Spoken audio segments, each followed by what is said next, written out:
Le mal de dos. C'est une expérience que tellement de gens connaissent. Mais ce qui est peut-être encore plus répandu, c'est le brouillard d'idées fausses qui l'entoure. Des conseils qui se veulent rassurants, mais qui sont complètement dépassés, des peurs qui finissent par paralyser. Bon, il est vraiment temps de faire le tri. Alors, c'est ce qu'on va faire. On va déconstruire ensemble les mythes les plus tenaces et découvrir ce que la science nous dit aujourd'hui sur le chemin de la guérison. Voilà la question centrale.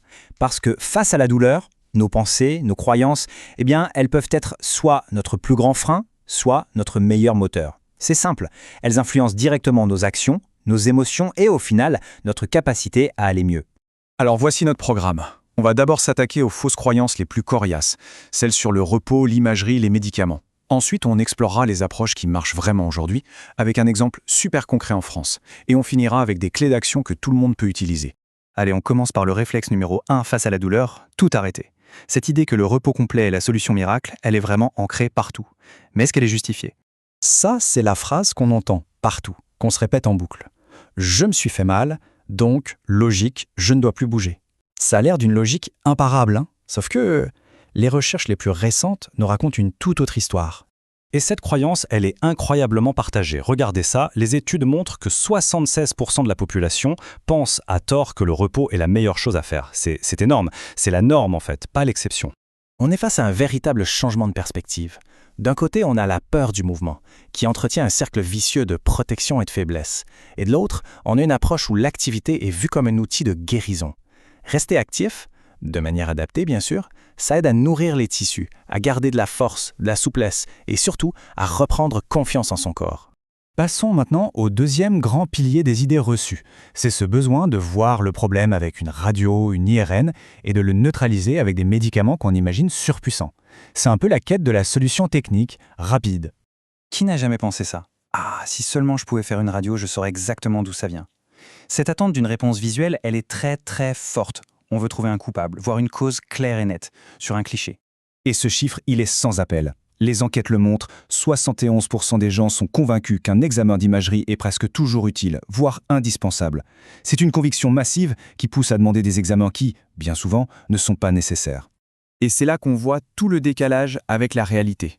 La vérité, c'est que pour l'immense majorité des maux de dos, ce qu'on appelle les lombalgies non spécifiques, l'imagerie est un soin de faible valeur.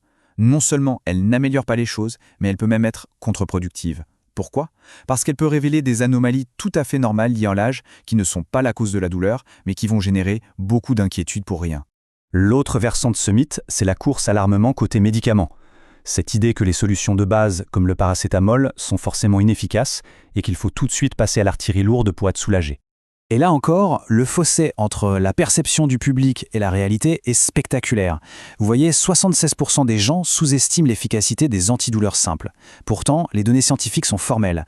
Dans la plupart des cas, ils sont suffisants pour gérer l'épisode douloureux et permettre de rester en mouvement. En plus de ça, les recommandations actuelles insistent vraiment sur la nécessité de limiter, voire d'éviter certaines classes de médicaments. Les opioïdes, les gabapentinoïdes, les benzodiazépines, ils présentent des risques importants pour une efficacité qui n'est pas prouvée dans ce contexte. Ce sont des soins de faible valeur à utiliser avec une extrême prudence. Bon, si le repos total, l'imagerie à tout va et les médicaments forts ne sont pas la solution, alors on fait quoi? Passons de la déconstruction à la construction. Quelle est l'alternative? Le concept clé aujourd'hui, c'est celui de soins de haute valeur. L'idée est toute simple, on se concentre sur ce qui marche vraiment. Et ce qui marche, c'est de rendre la personne actrice de sa guérison, à travers l'activité et l'éducation, plutôt que de la rendre passive face à des traitements qu'elle subit. Et cette approche, elle repose sur 3 piliers fondamentaux. Premièrement, bouger. Le mouvement n'est plus l'ennemi. Deuxièmement, être rassuré. Comprendre que dans la grande majorité des cas, il n'y a rien de cassé, rien de grave. Et troisièmement, prendre les rênes. C'est l'autogestion, c'est-à-dire avoir le pouvoir de gérer sa douleur et ses activités au quotidien. Tout ça, ça peut sembler un peu théorique. Mais est-ce que ça marche en pratique, à grande échelle? Pour le savoir, on va regarder un cas d'école particulièrement réussi, celui de la France. La France a mené une grande campagne de santé publique qui a eu un impact vraiment mesurable et positif. Contrairement à d'autres pays où les croyances n'ont pas bougé d'un iota, l'expérience française montre qu'il est possible de faire évoluer les mentalités. Mais alors, quel a été leur secret? Le succès de cette campagne repose sur une stratégie vraiment brillante. Ils se sont adressés en même temps au grand public et aux médecins généralistes. C'était essentiel. Les messages étaient simples, clairs, centrés sur le mouvement, le caractère le plus souvent bénin de la douleur et l'autogestion. Et son impact a même été validé par une étude solide menée sur 3500 personnes. Et pour bien mesurer cette réussite, la comparaison est très parlante. Alors que la campagne française a provoqué un vrai changement, une initiative similaire en Norvège, par exemple, n'a eu absolument aucun effet sur les comportements d'arrêt de travail. Ça montre bien que la méthode, la façon de faire, compte autant que le message lui-même. Alors, au final, que faut-il retenir de tout ça? Comment traduire ces informations en principes directeurs simples? Voici les messages clés, les idées à vraiment intégrer pour transformer sa relation avec le mal de dos. C'est le point de départ. Il faut absolument sortir de cette image d'une colonne vertébrale fragile, prête à lâcher au moindre faux mouvement. Le dos humain, c'est une structure incroyablement forte, conçue pour bouger, pour porter, pour se tordre.